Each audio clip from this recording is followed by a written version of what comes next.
બીજી આજ્ઞા છે શાસ્ત્ર વાંચન, ભગવાનની કથાનું વાંચન કરવું. હવે શ્રીજી મહારાજે ગઢડા પ્રથમ પ્રકરણના 18મા વચનામૃતની અંદર વાત બતાવી કે શબ્દ અનંત પ્રકારના છે. જીવ જેવો શબ્દ સાંભળે તેવા અંતઃકરણમાં ગુણ પ્રવર્તે. અને શબ્દ છે ને બે પ્રકારે આપણા અંતઃકરણ સુધી પહોંચે. એક તો કાન દ્વારા અને બીજો આંખ દ્વારા. હવે આંખ દ્વારા શબ્દ અંદર જાય તમને ખબર છે? કાન દ્વારા તો આપણે પહેલો નિયમ જોયો કથા શ્રવણ કરવી એ. આંખ દ્વારા શબ્દ અંદર જાય કઈ રીતે? જ્યારે આપણે વાંચન કરીએ ત્યારે. જો એમાં સારું વાંચન કરીએ તો સારા શબ્દ જાય અને ખરાબ વાંચન કરીએ તો ખરાબ શબ્દ આપણા અંતઃકરણની અંદર જાય. અને જેમ આપણે આહાર લઈએ છીએ એટલે કે ભોજન જમીએ છીએ એના દ્વારા શરીરનું પોષણ થાય, એમ વાંચન અને શ્રવણ દ્વારા અંતઃકરણને પોષણ મળે છે. વાંચીએ છીએ ત્યારે પણ આપણું અંતઃકરણ છે ને એ પુષ્ટ થાય છે. અને એટલા માટે જ વાંચનનો પણ એટલો જ મહિમા બતાવ્યો છે. અને એમાંય પુસ્તકોને સાચા મિત્ર બતાવ્યા છે, પથદર્શક બતાવ્યા છે. અને શાસ્ત્ર છે ને એ જીવના સાચા હિતકારક છે.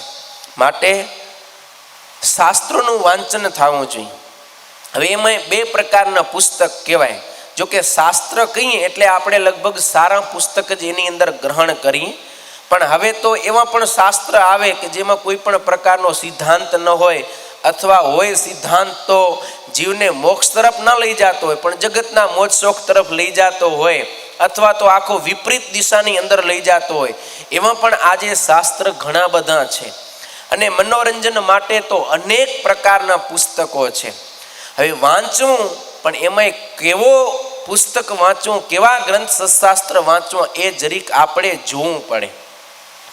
જો મનોરંજન માટેના પુસ્તકો હોય એ વાંચીએ તો મનને મજા આવે ને એ મન વિષય બની જાય, વિષયમાં લાગી જાય, ચોંટી જાય. પણ એ આપણે કરવું નથી. આપણે તો મનને વિષયમાંથી પાછું વાળીને ભગવાનમાં જોડવાનું છે. તો મનોરંજન માટેના પુસ્તક છે એ ક્યારેય વાંચવા ના જોઈએ. પણ જેની અંદર સચોટ જ્ઞાન હોય અને જે આપણને જીવનમાં સમજ આપનારું હોય એવું પુસ્તક આપણે વાંચવું જોઈએ. તો હવે આવા પુસ્તક કયા એવો પ્રશ્ન થાય ને ગોતવા જવા પડે એ કાંઈ જરૂર નથી. ભગવાન સ્વામિનારાયણે શિક્ષાપત્રીની અંદર 8 સત્શાસ્ત્ર માન્ય કરીને આપ્યા છે.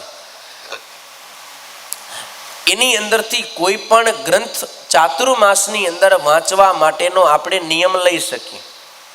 હવે પ્રશ્ન થાય કે એ બધા ગ્રંથો સંસ્કૃત ભાષામાં છે, પણ આજે સંતોએ કૃપા કરી કે એ બધાય ગ્રંથો ગુજરાતી ભાષાની અંદર પણ આપણને મળી રહે છે. તો એ ગ્રંથમાંથી આપણે કોઈ પણ ગ્રંથ વાંચવાનો નિયમ લઈ શકીએ. અને એ જ 8 સત્શાસ્ત્રના સિદ્ધાંતને અનુસરનારા એવા બીજા આપણા સંપ્રદાયના શાસ્ત્રો હોય, જેમ કે વચનામૃત, સત્સંગી જીવન, ભક્ત ચિંતામણી, નિષ્કુળાનંદ કાવ્ય, હરિલીલામૃત ઇત્યાદિ ઘણા બધા ગ્રંથો આપણા સંપ્રદાયમાં છે. પણ એ જોવાનું કે મહારાજે જે સિદ્ધાંત પ્રતિપાદન કરેલો છે એ સિદ્ધાંતને અનુસરનારું હોય તો એ ગમે એ શાસ્ત્ર આપણે ચાતુર્માસની અંદર વાંચવા માટે નિયમ લઈ શકીએ.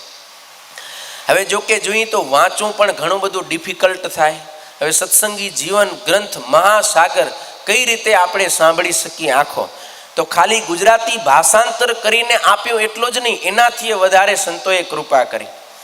જો ભુજની અંદર જ્યારે આપણે નૂતન મંદિર મહોત્સવ કર્યો ત્યારે સતાનંદ સ્વામી વિરચિત શ્રીમદ સત્સંગી જીવન એનું ગુજરાતી ભાષાની અંદર ભાષાંતર થયું. અને એ ગુરુ શાસ્ત્રી સ્વામી વિજ્ઞાન સ્વરૂપદાસજીએ કર્યો ને એ ઉત્સવની અંદર આપણે પ્રકાશિત કર્યો હતો. પણ સ્વામીનો સંકલ્પ હતો કે આજે આ કોઈ વાંચી શકે નહીં.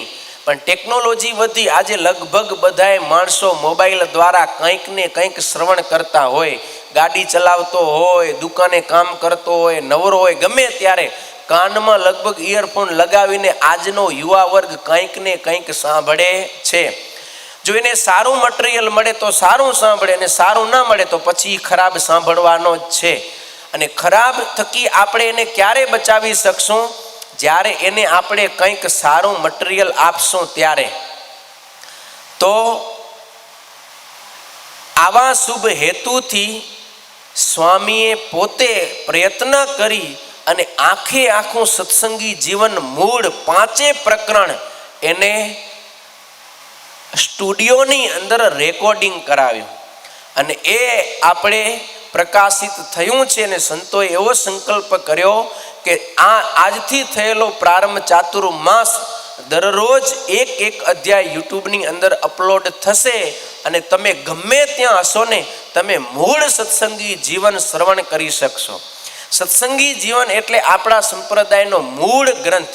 સંપ્રદાયના જે સિદ્ધાંતો છે એ સત્સંગી જીવનની અંદર રહેલા છે. આપણા સત્સંગના જે મૂલ્યો છે રેણી કેણી શ્રીજી મહારાજનું આખું જીવન એ સત્સંગી જીવનની અંદર છે. એ સત્સંગી જીવનની કથા શ્રવણ કરવાથી કે મૂળ સત્સંગી જીવન સાંભળવાથી આપણને સંપ્રદાયના સિદ્ધાંતનું સચોટ જ્ઞાન થાય છે. તો એ પણ આપણે નિયમ રાખી શકીએ કે રોજ એક અધ્યાય મારે યુટ્યુબના માધ્યમથી સત્સંગી જીવનનો સાંભળવો. તો આવી રીતે વાંચન ભલે શ્રવણના નિયમમાં આવે પણ મૂળ સત્સંગી જીવન છે એ આપણને જ્ઞાન થાય છે.